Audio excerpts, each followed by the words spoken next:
Hey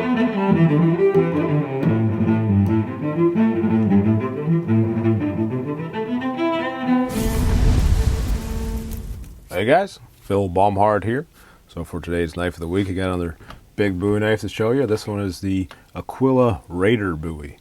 So this is one that I set out to make basically another Aquila Bowie, like you saw in the build video I did a little while back. This one I ended up doing a little bit different. You know, as I was doing the handle, you know, full tang, I have been watching some Neil Kamikura YouTube videos. He has some really great tips in his in some of his forging videos. So I kind of took some of those lessons for his handle forging and applied it to this one. So that's why we have this really cool bird's head type handle. And this thing feels really good. Like, yeah, I don't know. Every time I pick this up, I'm like, oh yeah, that feels good. That's a knife. It really wants to. I really want to go out and start cutting stuff with this bad boy. This thing is awesome, and I'm tempted to keep it. So if you want to own this one, hit that Etsy link in the description box. See if it's available. If it's not available, either someone else bought it or I kept it for myself. Time will tell. But it's cool enough. I wanted to show you guys. So this one I was trying to do more forging to the edge bevel, get more width out of this one. So that's why it's kind of got this big old sweep to it, which this kind of fat belly. I'm not a huge fan of it aesthetically, but because this is kind of like the broadest point and it kind of comes back in like that, this is going to be a really good slicer. So this thing is going to cut like none other. So this would be a good fighting knife. Sharpened false edge, did the mild steel forged guard. I like the way that looks. With the blued finish on here too.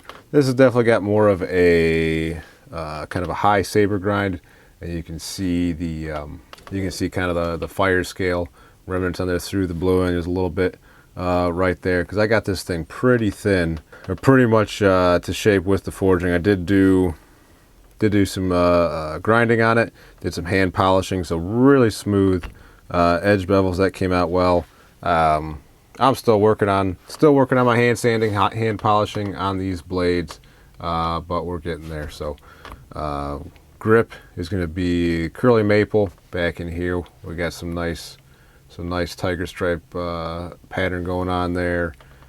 This one's got a little bit more of it. So you know, I'm buying this curly maple, and then it's you know, it's not coming out as curly. Maybe I need to get some grade A, but I don't know. I'm working on that too, but. Kind of a bird's head beak. I really do like that kind of handle shape. Ended up doing the same lanyard hole on the end here. Did some 1/8 pins there on these wide points, and then probably a 5/32 pin right there. I think it looks real nice. So shorter handle than the original Aquila Bowie, which is why I'm calling this one the Aquila Raider, because to me it's reminiscent of the Ontario Marine Raider Bowie, which was my first big Bowie knife that I ever bought. That's got like a 10-inch blade, or just under 10-inch blade. So this guy is quite a bit bigger than that old Marine Raider, but I do love that knife. All right, I just had to grab it just because I love it so much. So here's my original Marine Raider Bowie by Ontario Knives, SP10. Look at that thing. I've beat the snot out of that. Yeah, I was using this for batoning and all that. Broke the very tip of it off. But you know, I don't know, to me at least, this knife felt reminiscent the way this kind of swells out like that, and just the, you know, reminiscent bird's head beak. Real square handle on this guy, but you know, it's got the lanyard hole. But this was like definitely a benchmark knife for me. This was my first good big knife, and I mean, it's got, you know, I was in college watching Nut and Fancy videos. It's got the leg tie down, the belt loop on the D-ring so it can pivot with you. So learned a lot of things from owning this knife, and I still love it. But it's nice to be able to make something comparable, if not better. But this is no slouch, you know, 1095 steel. But you can see this is quite a bit bigger. Anyways, we'll put this guy away. maybe you can see why I wanted to call this the Aquila Raider, because it's not quite the Aquila Bowie, but you know, just very similar to that Ontario Marine Raider. Also, Aquila Raider just sounds freaking cool. So this blade comes in at 12 inches long, which is a good overall balance. It's definitely big, but once it gets past 12 or 13, it really starts getting a little too big. I don't know, more sword-like and a little unwieldy without the benefits of the cutting power of a sword. But cut it, you know, we have a ricasso here that I forged in, so the cutting edge itself is about 11 inches.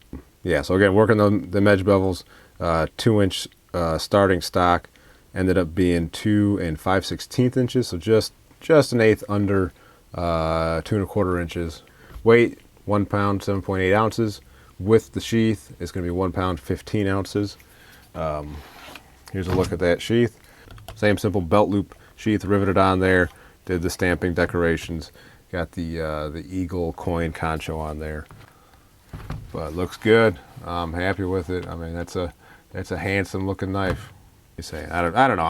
I'm proud of this. It feels like, you know, the culmination of my years of blacksmithing and trying to make better knives. I don't really want to be imitating somebody's style or imitating knives that are already out there. I kind of like drawing from history when I'm making my knives, and then, you know, with the modern developments of our grinders and you know, these artist blacksmiths making knives like Neil Kamakura and Jason Knight.